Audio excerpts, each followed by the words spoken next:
How is the human body, dead and alive, handled in the Middle Ages? Jack Hartnell will join us to discuss his new book, Medieval Bodies. What goes into designing a book cover and the cover of the New York Times Book Review? Our art director, Matt Dorfman, will be here to discuss. Plus, our critics will talk about the latest in literary criticism. This is the Book Review Podcast from the New York Times. I'm Pamela Paul.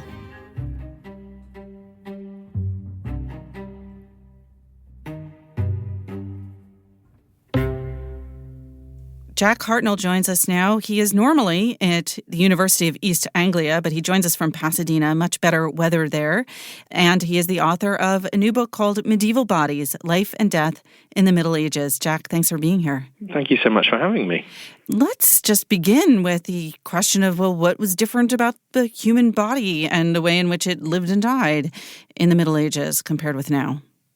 Well, that's a big question. I guess that's, in a sense, the question that runs throughout the whole of the book. I guess the first thing to say is that what we think of as the Middle Ages, even just the terminology that we use to describe this period, is a kind of sandwichy one. It seems to refer to a time after what people and history often tell us are the kind of grand achievements of ancient Greece and Rome. So maybe the period begins around the year 500.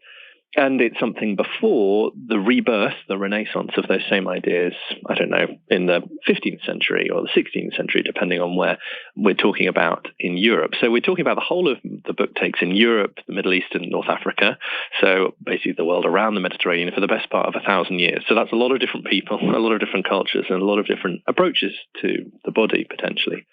So one of the things that I think is really important when we talk about this field is to acknowledge the difference, and that, in fact, what's happening, say, in Europe in this moment is potentially very, very different conceptually to what's happening in other parts of the world as well. So I try and be quite focused in what I think and write about. But broadly speaking, again, one of the really interesting things is where we go to try and learn more about what is actually a relatively misunderstood moment in the past. So there are all sorts of different kind of written sources that we can turn to, but one of the things that I'm particularly interested in as an art historian is the kind of what are the kind of traces that the body and its kind of cultural prominence might leave in visual culture, in material culture, and also we might be able to turn with colleagues in bioarchaeology to actual physical remains of humans to find out all sorts of different things. So to answer your question, what the body is or how people conceive of it really depends on, in some ways, where you're looking.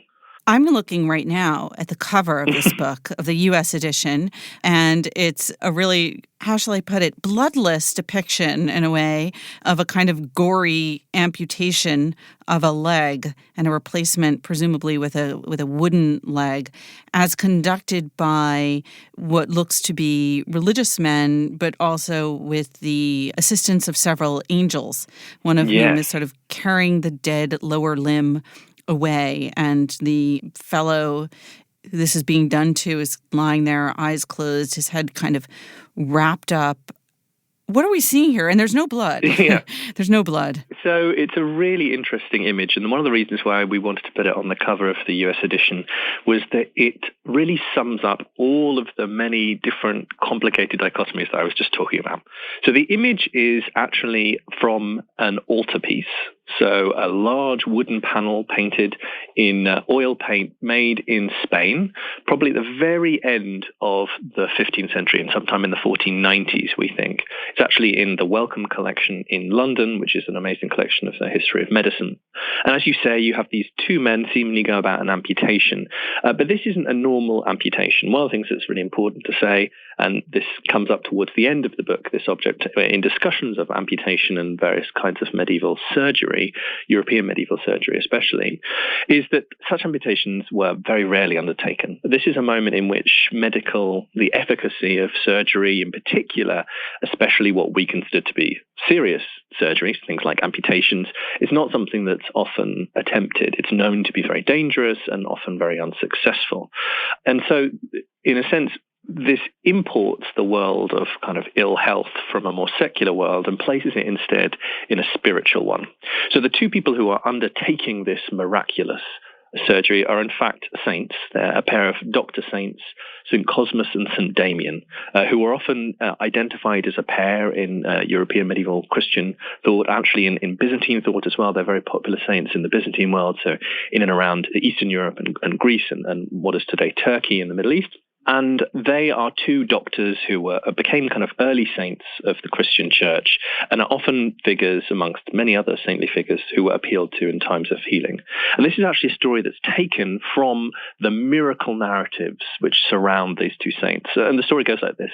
A guy has some kind of problem with his leg. Some texts describe it as a kind of cancerous growth, others as a much more kind of irritation of the skin, but others see it maybe as almost a kind of deadening of the leg. Either way, his leg is in trouble. And he falls asleep one night and dreams that he is visited by these two saints who take his leg, amputate it with the kind of stories talk about golden instruments and kind of beautiful, very unscary instruments, very delicate, fine things with the assistance of angels. And they replace it not with a wooden leg, as it does maybe seem like, but actually with the leg of an African man who had died the previous day. And this leg is miraculously grafted on, and surely enough, the man awakes to discover that his leg has in fact been amputated. And it wasn't necessarily a dream, or if it was a dream, it's been made real upon awaking. And he goes and continues to pay homage to these saints in thanks. So it gives us a really interesting idea of, firstly, the kind of practicalities of some parts of medieval medicine. People are aware it's dangerous to do this kind of thing, so the fact that it's successful is in itself a miracle. But the very idea that we're talking about miracles and medicine as being a spiritual concern, I think draws us back to thinking a little bit about how, in some ways similar today, but in some ways very differently to today, especially in the often heavily religious contexts of the later Middle Ages, how healing could be seen, kind of bodily health and sickness could be seen as both a kind of physical sickness, but also a moral, spiritual one. So one to which we could turn to a doctor, a real life doctor, a physician or a surgeon or apothecary or a midwife, but also in the Middle Ages to kind of more spiritual moments of cure. So it's quite a striking image, and one which pulls all those interesting things together. In this image and in this story, the doctors are saints, but not all doctors, or people who we might have considered doctors, people who practice medicine as it was then understood, would be saint-like, because they didn't really know what they were doing a lot of the time, right? Like, what was the state of medicine? And I realize, again, there's going to be variation between Europe and Cairo and Constantinople and other parts of the world, but...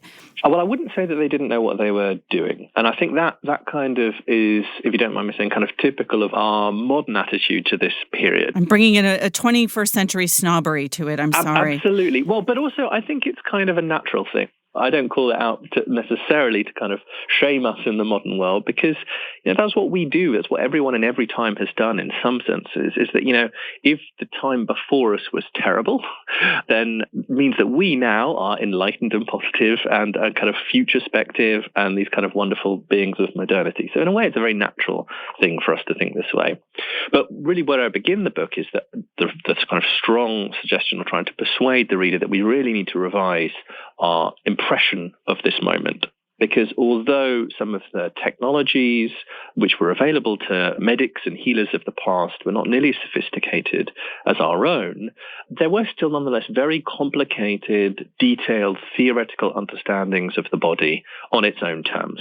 So to come back to your point about who some of these healers might be, well, this is a really interesting question, because it seems historians of medicine who have looked very carefully at this kind of material have identified that the medical world in the later Middle Ages, let's say in Europe, just as today, was a very stratified, potentially very stratified place, with many different kinds of healers ranging on what we might say is it's quite a broad professional spectrum.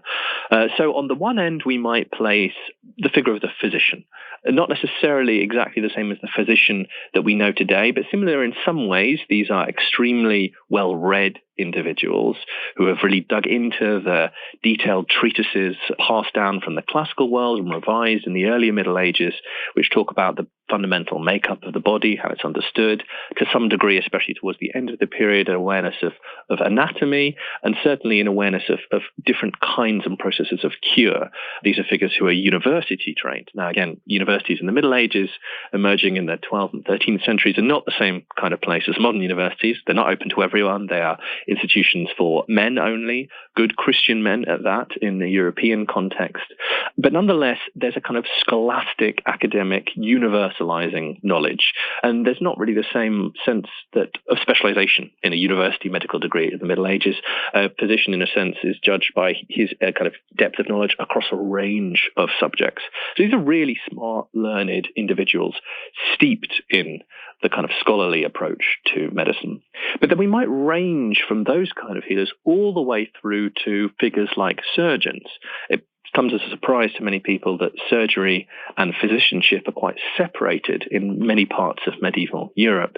And that's because surgeons, as practical healers, people, think of the word surgery and its etymology, chirurgia, or back to the kind of Greek kairos urgos, literally meaning hand and work, handiwork. These are people who physically manipulate the body and are actually extremely carefully trained, but not in necessarily a learned, literate sphere, but in a much more practical way. These are figures who belong to guilds, are trained in workshops, are apprentices to master surgeons. So they kind of have a much more hands-on training, much like, say, a medieval blacksmith or a woodworker. And they, we know from the archaeological as well as the written evidence, are very good at a number of different procedures. The setting bones, for instance, is something that we can tell from archaeological excavations of medieval skeletons. We can see that bones which were broken were reset and reset very well. Likewise, treatments of the skin. It's actually in the 15th century that we get some of the earliest accounts of successful plastic surgery. So things that might be done, especially around the face. There's a rhinoplasty, for instance. The resetting of and kind of growing of skin around the nose is something that began to be attempted in this moment. Likewise, then we also have another range of healers. Historians often call them empirics, people who, again, much more physically and practically bound up with the body, but maybe who are less interested in scholastic healing and more to do with what I guess we might call folk healing or herbal healing. These might just be wise, older individuals of certain smaller rural communities, often women. Likewise, midwives are figures that emerge professionalized in different complicated ways throughout the period. So there are loads of different people to whom you can turn, each of whom have this quite detailed and focused training. I guess part of the problem is that when we talk about the period as the Middle Ages, again, this in-betweenness comes back to haunt the idea that people, gives us the kind of, in some ways, quite natural understanding that, or sense that people knew nothing. But well, actually, I didn't call it the Dark Ages, at least. Good. Excellent. Yes, no. And I mean, just to think about that term, the Dark Ages, really sums up what I think is a very common misunderstanding of the moment. And I think it's not just the darkness and unpleasantness, but it's more that if we really get down to it, many cultures during the Middle Ages had just simply a far less sexier group of standards.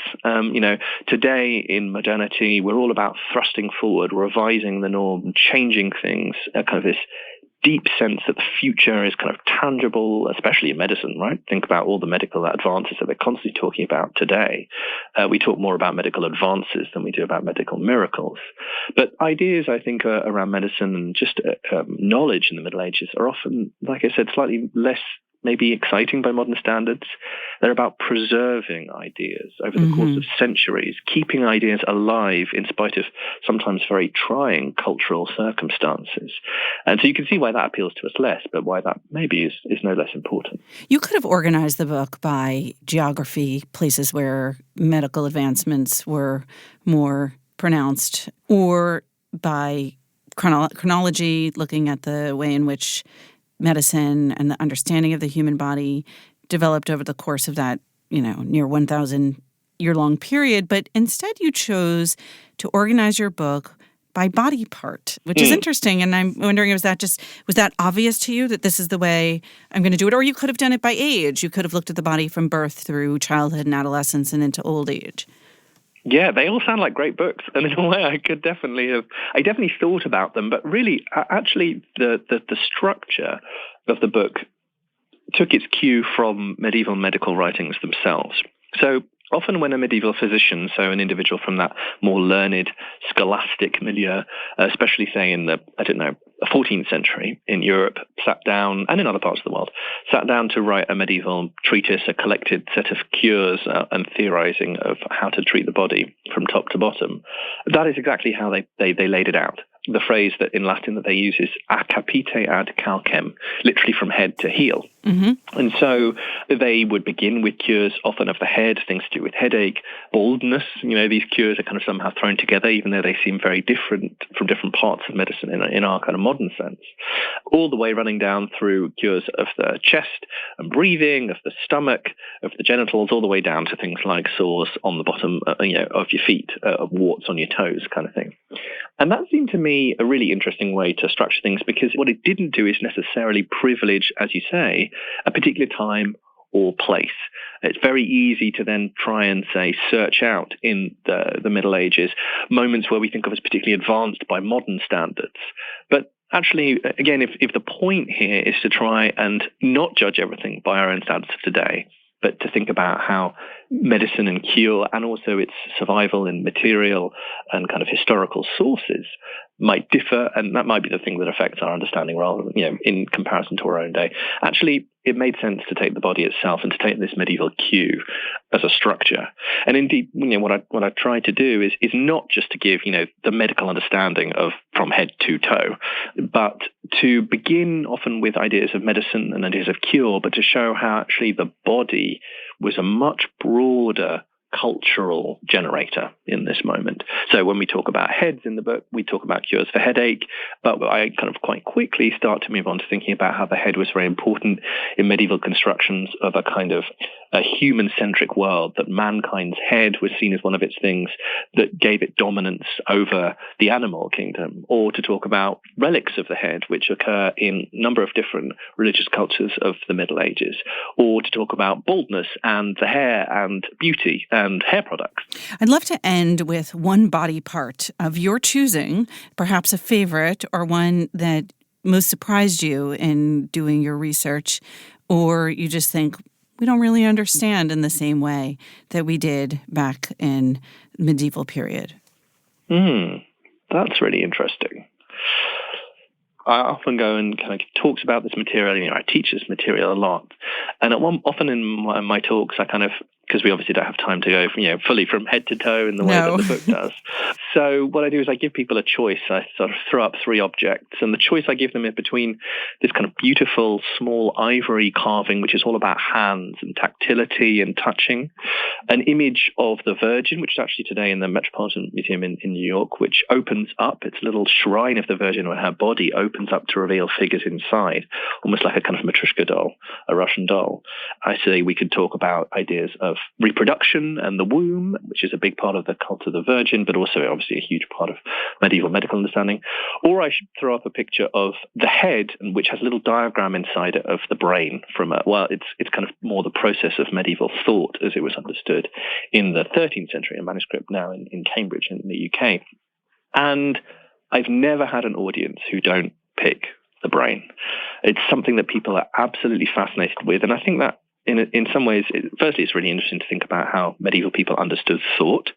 It's understood and written about and through a series of stages which happen in different parts of the brain, stretching from beginning at the front of the brain with the sensus communis, the common sense, literally all of the senses pulled together. Then through various processes, it passes through different cells, one known as the imaginatio, the imagination, less like the modern imagination, but more images, right, from the medieval Latin term imago, which can mean image, but also means something more spectral.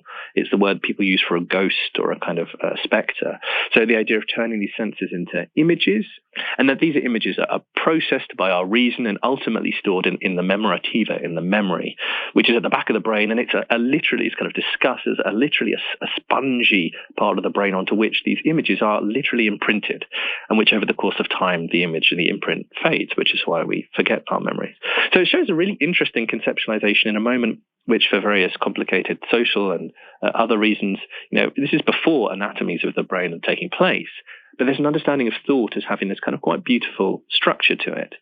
And I think so people are partly interested for that structure and how it was understood in the past.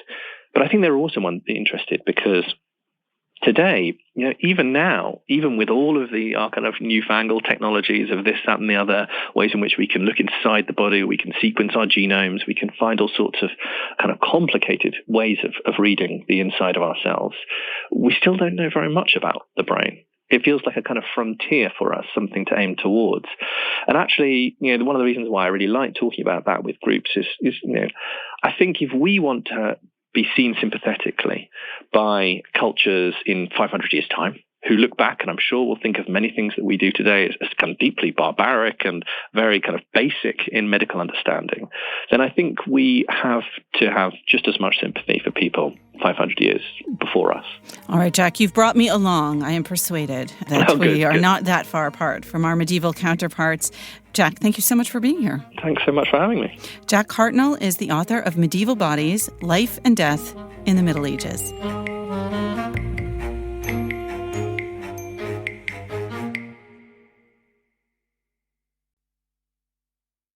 I want to take a moment to tell you about a new series of events we've created called Book Review Live. At each event, we'll use books as a jumping-off point into larger discussions that help us better understand our world, kind of like we do here on the podcast. The first one is happening the evening of January 14th at the Times Center in New York City. We'll be welcoming Cheryl Boudin and my colleague Nick Kristof to talk about their new book, Tightrope: Americans Reaching for Hope. They'll be in conversation with our critic, Jennifer Salai. The book is a story about the disintegration of America's working class, as seen through the eyes of Nick and Cheryl's friends and neighbors. To dig deeper into the themes of Tightrope, we'll also hear from my colleague Andrew Ross Sorkin, watch clips from a new documentary based on the book, and enjoy readings from a surprise guest. You can buy tickets at nytimes.com/bookreviewlive. Hope to see you there.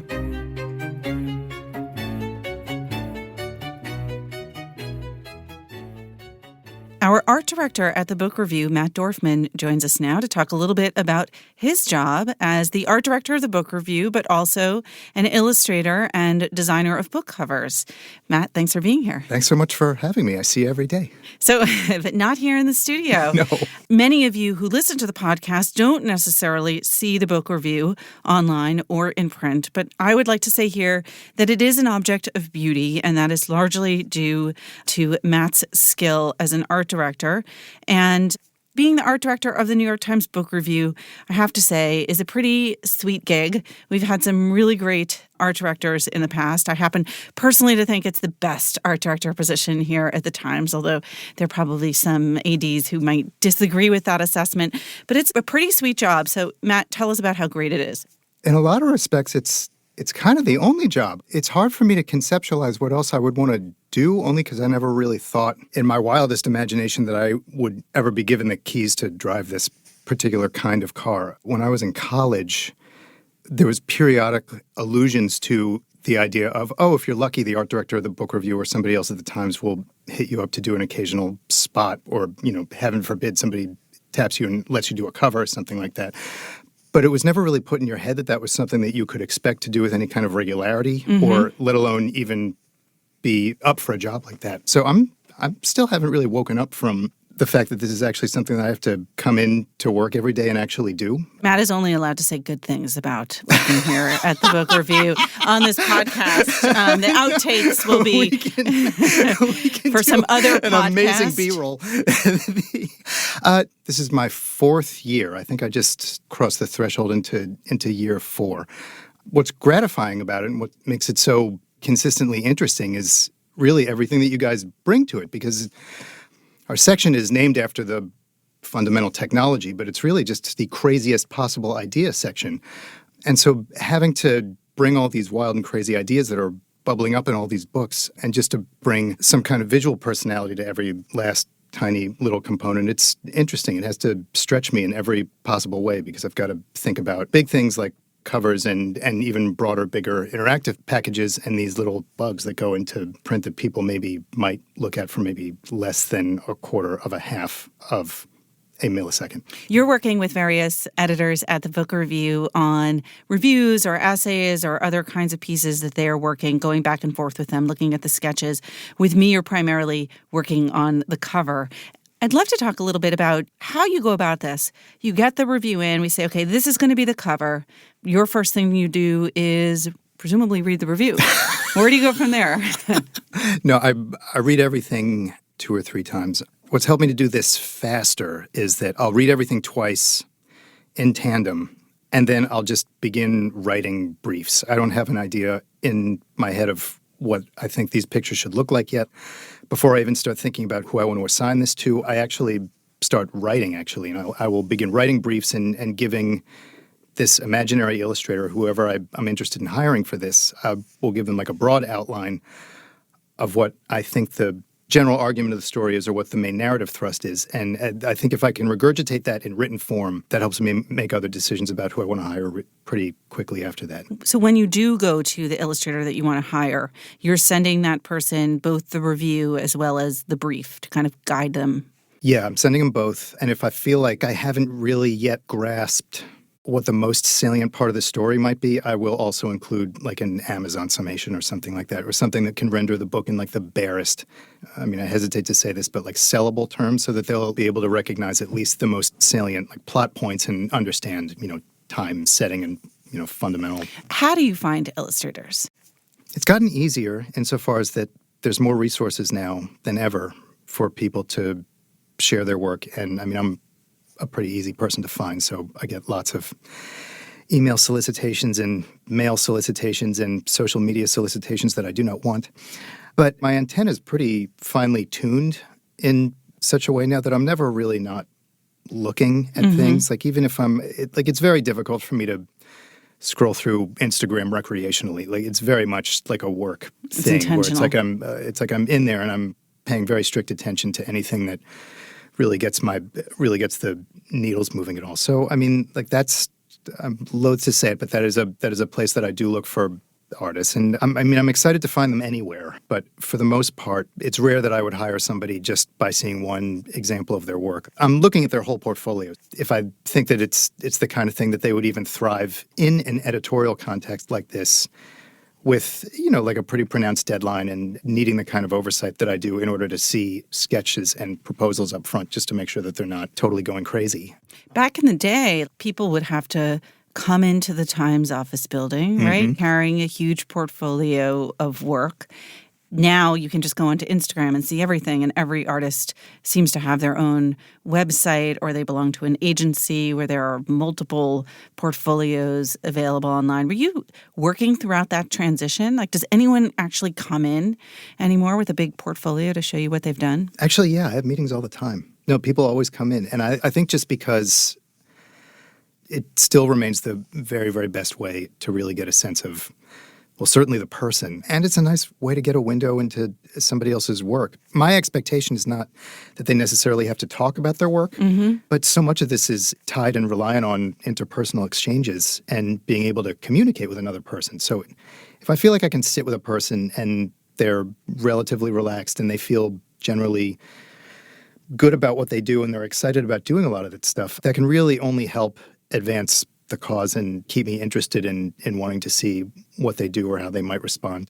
I assume that not all art directors are illustrators themselves, but you are. Is that an advantage, do you think, in terms of how you go about your work as an art director? In terms of sleep, it is not an advantage. It's a disadvantage.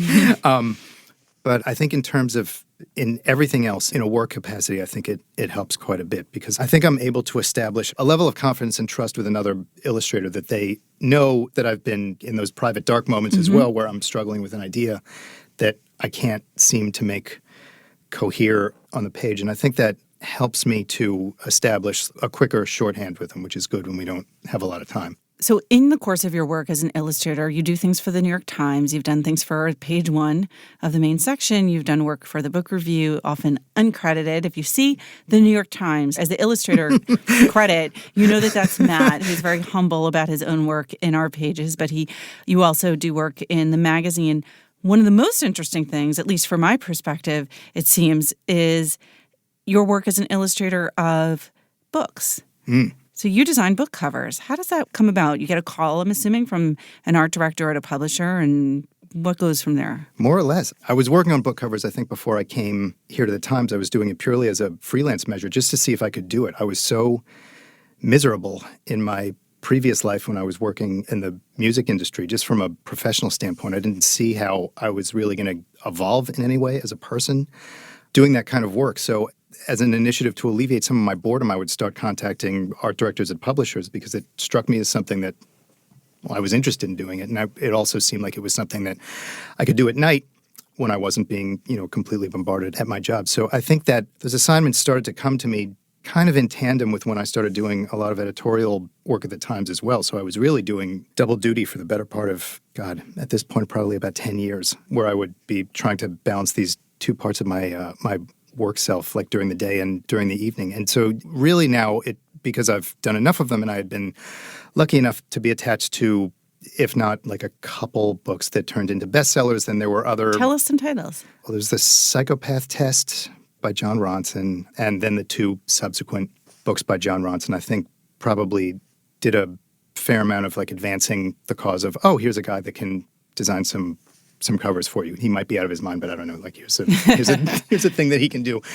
And I think that like those turn into like these tiny little calling cards that will get an erstwhile stranger at a publisher who doesn't know me from anyone to get a little bit more comfortable in reaching out to me and seeing if I want to work on something. And those lead times are usually pliable enough that if I completely bomb and the ideas that I submit to them are garbage, they can freely cut me loose. You get the book, I'm assuming, in manuscript. Mm-hmm. First step, reading the book. Mm-hmm. Are there instances where you say, nope, not for me? I send this back. I don't want to illustrate this? Oh, absolutely, yeah. Why? Well, because I have to sleep, and I have a small child, and I have to come to work and be and maintain a generally agreeable temperament throughout the waking hours. So, what is it that makes you want to say yes to a book? I mean, in a perfect universe, it's got to be a little bit weird.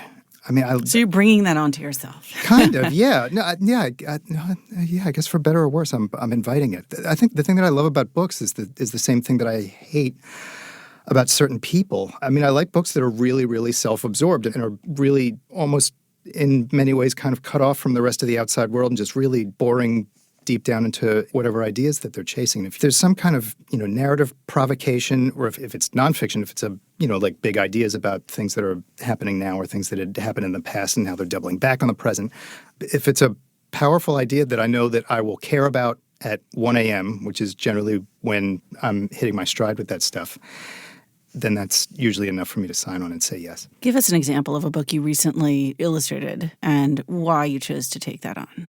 It hasn't come out yet, but I just finished a cover for a reissue of a collection of Julio Cortázar short stories called All Fire's the Fire. And that was special for a lot of reasons insofar as I love Julio Cortázar.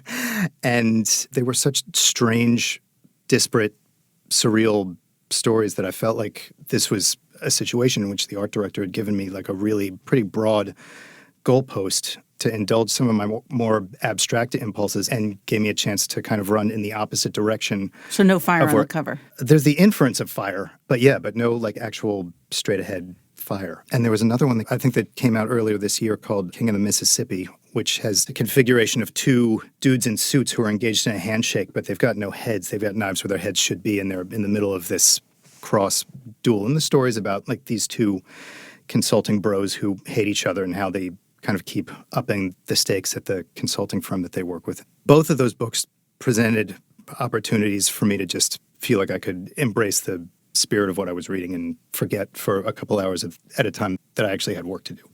Were those two bros on the cover with knives as heads, was that the first image you came up with and sent to them and said, this is what I want to do? Or did you have like 10 different things and you eventually got there? Oh, it's very rare that I land on my best idea first. I'm the sort of person that has to produce a lot of bad work up front in order to get to stuff that will end up connecting with somebody else down the road. Usually when I'm particularly stuck, my process is to make something that I know is deliberately horrible and then work backwards. What's the best thing, the most enjoyable thing, the most inspirational thing, the most exciting thing, the most fun thing about your work? I'm forcing you to be positive, Matt, which I know is hard.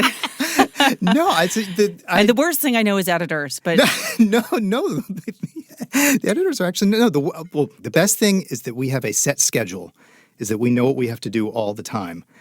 That's the most exciting thing, that like to be jumping into the cover that we're working on now and then knowing that next week there's going to be something completely different that I'm going to have to pivot in my head and totally rewire all of my curatorial impulses. That's very exciting. I think work can drive me crazy just as much as it could drive anybody crazy, but I can say with 100% certainty that I never get bored coming into work here. Well, we like that too. See, so word and picture people can't get along. See? Word and number people, maybe not. Word and picture people, yes. All right.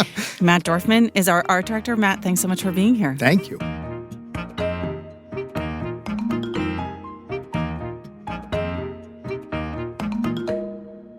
This is John Williams, and I'm here with the Times' staff book critics, Parl Sagal, Jen Salai, and from afar on his phone, Dwight Garner, to talk about their recent reviews and a couple of other subjects. Happy New Year, guys. Happy New Year. Happy New Year, John. Happy New Year, John. Dwight, talk about something you recently reviewed. It's been a while. I've been on vacation, and I feel like it's been years. It's amazing what 10 days off will do. I've forgotten how to read, I think. But the last thing I did, I reviewed it about 10 days early. I felt guilty about it. So I booked the publishers, I think, early next week on January 7th. I did it just before Christmas. But it's a new translation of The Art of War by Sun Tzu. I hope I'm saying, how do I pronounce it? Sun Tzu? I'm pretty sure.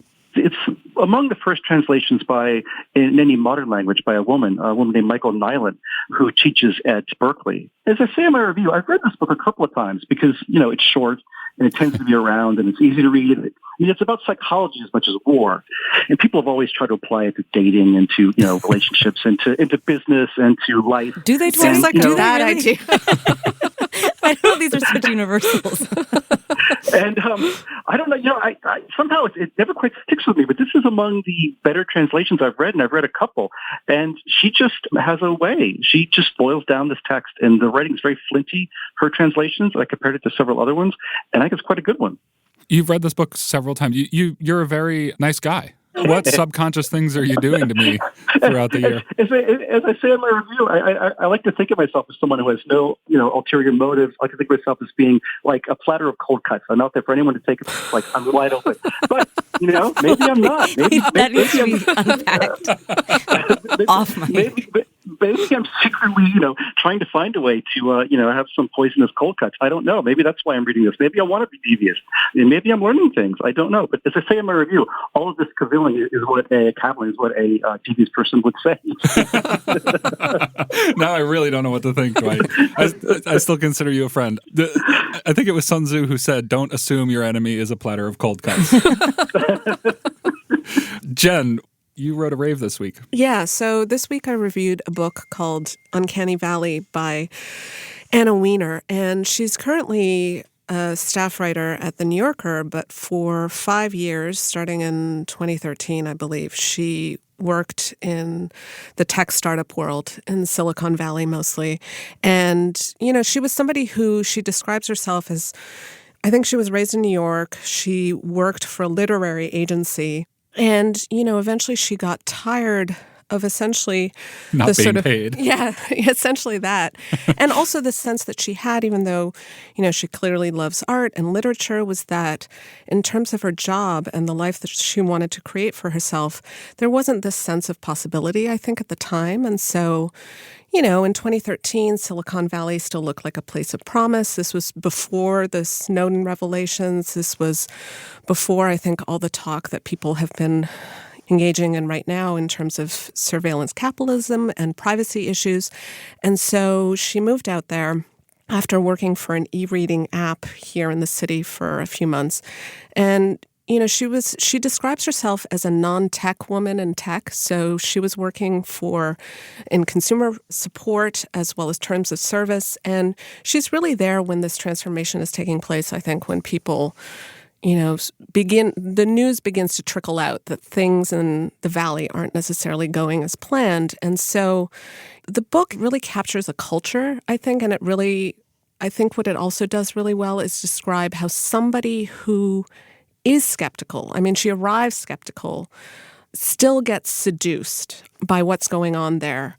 But she wasn't on like the coding side of it. She's not a granular tech person. No. She had to learn a little bit of tech stuff in order to do essentially the translating between what the company was doing and what the customers needed or what the clients needed.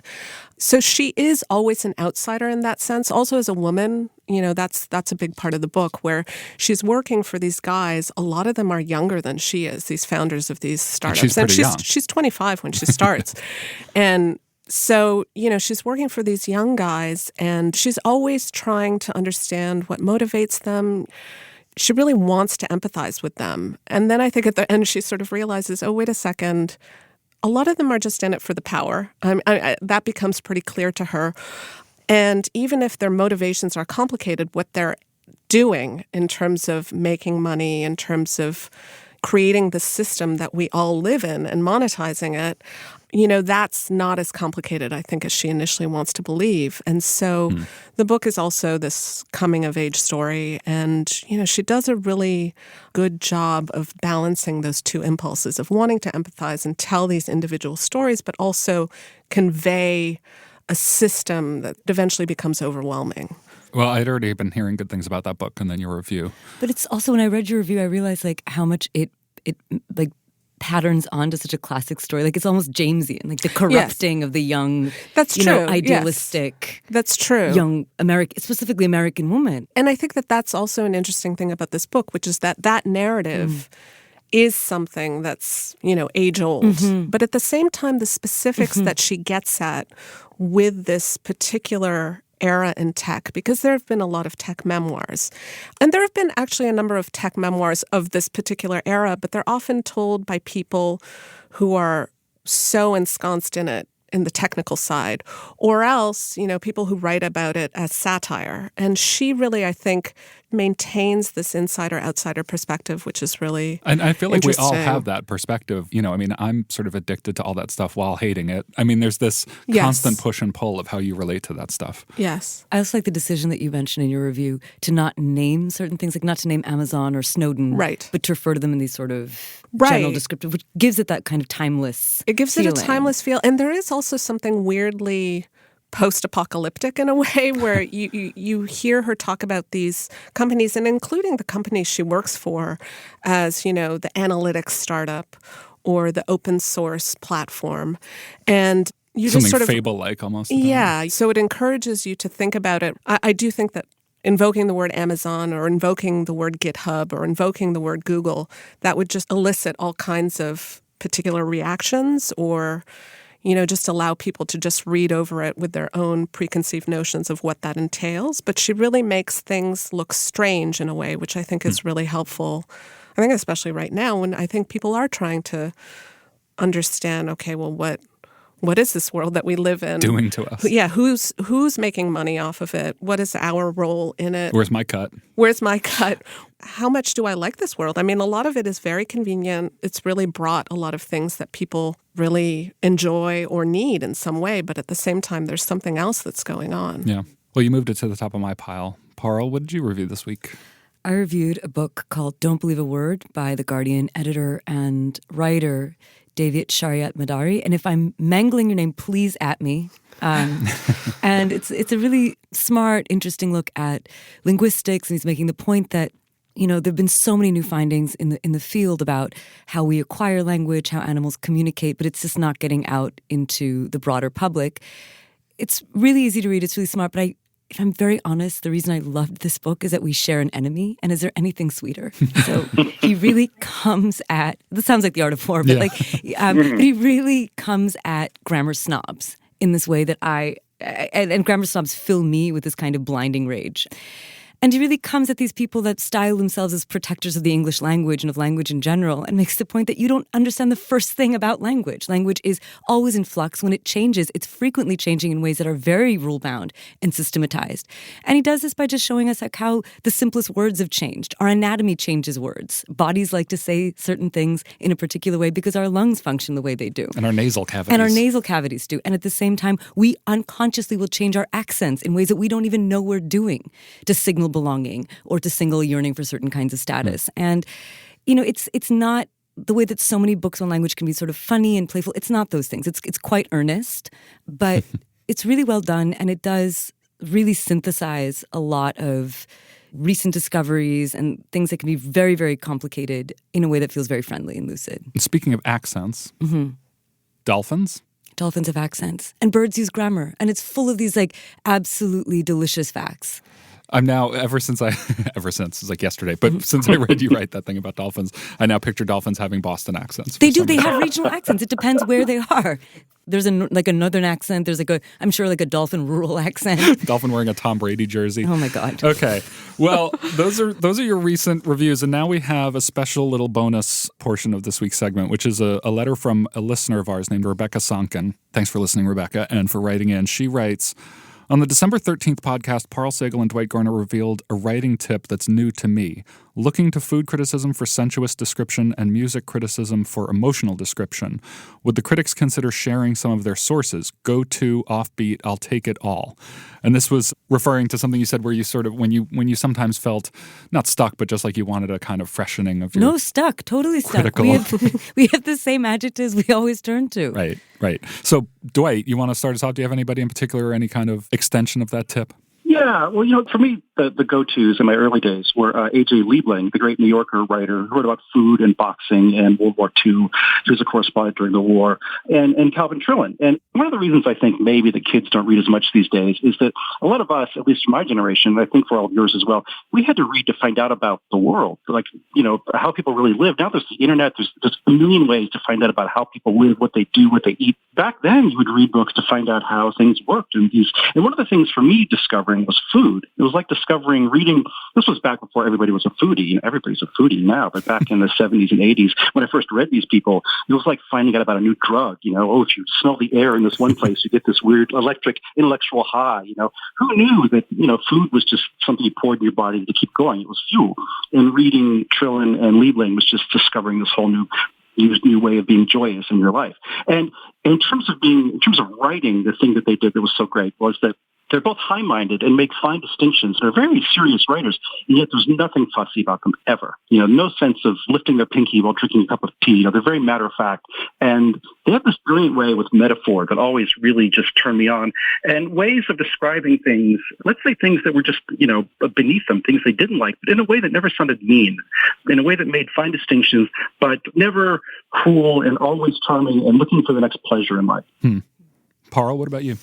I love the British music critic Ian Penman, and he doesn't write about music that I'm particularly interested in. I just really like his adverbs and adjectives. And he has this one piece that he wrote. I think, gosh, it was so long ago, but it's about Patti Smith.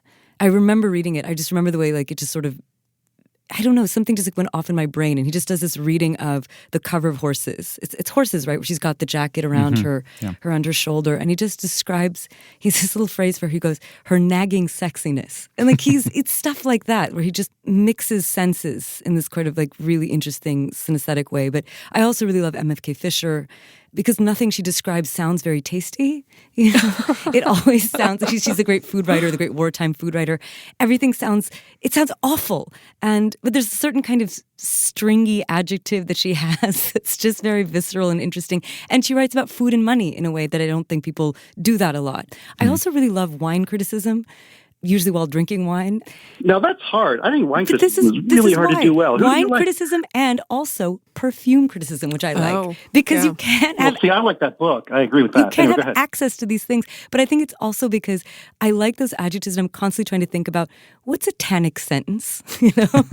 What's a full-bodied sentence? Right. So I think it kind of just it kind of cross-pollinates in my brain and kind of enters in, can I look at language in a way that can look at it like food or like a scent and give somebody the fragrance coming off of it. Yeah. Well, I do think the interesting thing about this question is that, writing about writing is so direct and one-on-one. Yes. And there are things that I think people have to do that they have to call on other resources because there isn't this grammar that just translates completely directly. You can't quote. Yeah. But that's why I sometimes get frustrated with, wine and food writing and things because the same way I do because unlike reality shows, I hate cooking reality shows because you don't know what it tastes like. Project Runway, you can judge the fashion for yourself, or there's an interior design show in the UK that I like.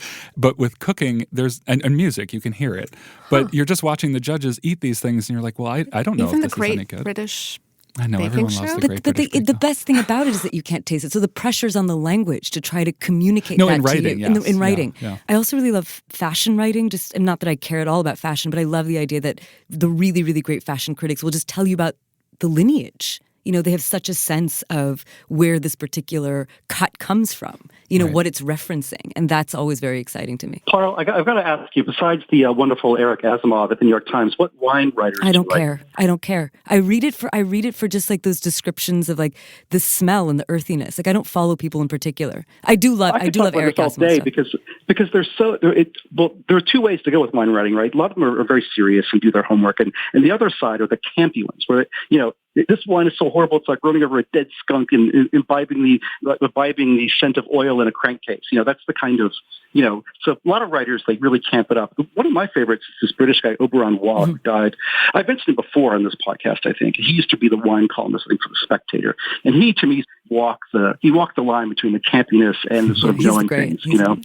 And one of the great wine writers just had his house burned down in the Hamptons. So Jay McInerney, who actually is quite good. He writes. Who does he write for now? He was at the Wall Street Journal.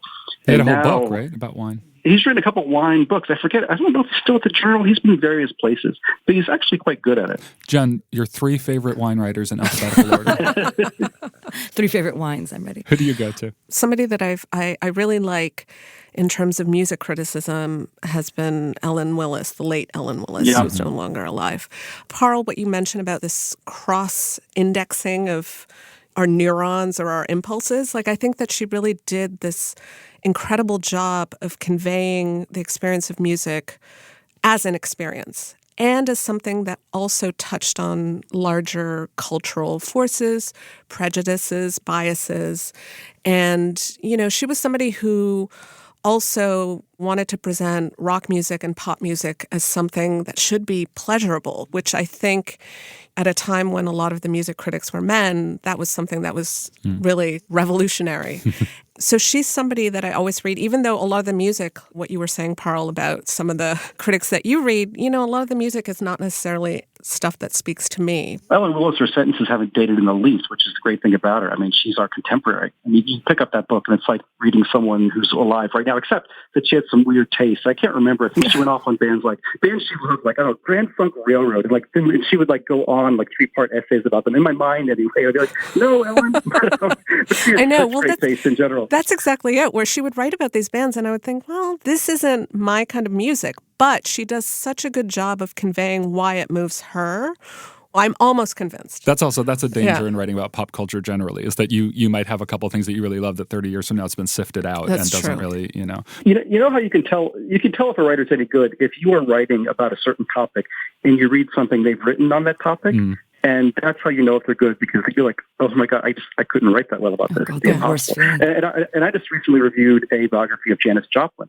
And I went back and read an essay that Ellen Willis had written for Rolling Stone on Joplin. And every sentence was just beautiful. Like every sentence belongs to be hung up in a frame somewhere. And I was like, good Lord, And it's just how you tell. When you're thinking about it and you're right there and you know a lot, and yet this person somehow knows 8 times more than you and can express it better than you can. Yeah, well, that's an even longer list. People who make you want to put your pen down. Well, guys, thanks. Dwight from afar, thank you, and Happy New Year. And Jen and Parl, thanks for coming in. Thanks, John. Hi, John. Thanks. Remember, there's more at nytimes.com/books. And you can always write to us at books@nytimes.com. I write back, not right away, but I do. The Book Review Podcast is produced by the great Pedro Rosado from Headstepper Media, with a major assist from my colleague John Williams. Thanks for listening. For the New York Times, I'm Pamela Paul.